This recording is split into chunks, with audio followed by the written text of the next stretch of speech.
Zavedanje je bilo takoj, da spomladanska sezona bo izgubljena, da se bo dejansko to prenašalo še v naslednje mesece.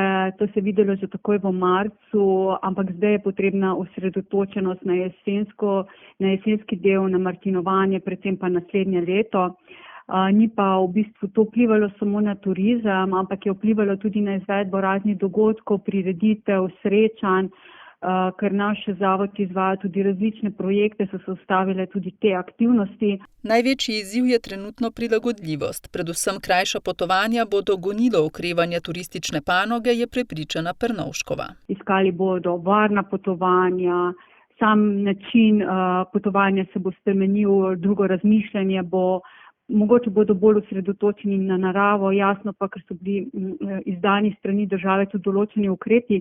Tudi to vpliva na to, da je še vedno mogoče malo prisoten ta strah glede varnosti, predvsem pa tega druženja. Enostavno smo usmerjeni v to, da bomo začeli pripravljati oziroma smo že kar v tej fazi priprave teh ogledov, popotovanj za posameznike in družine.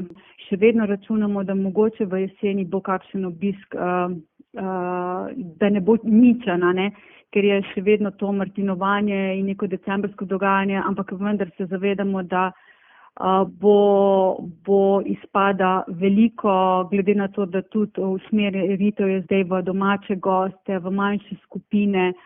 Na drugi strani bodo mogoče tudi določeni stroški narasti, predvsem kar se tiče promocije. Tukaj bomo mogli poudarek na digitalizaciji narediti.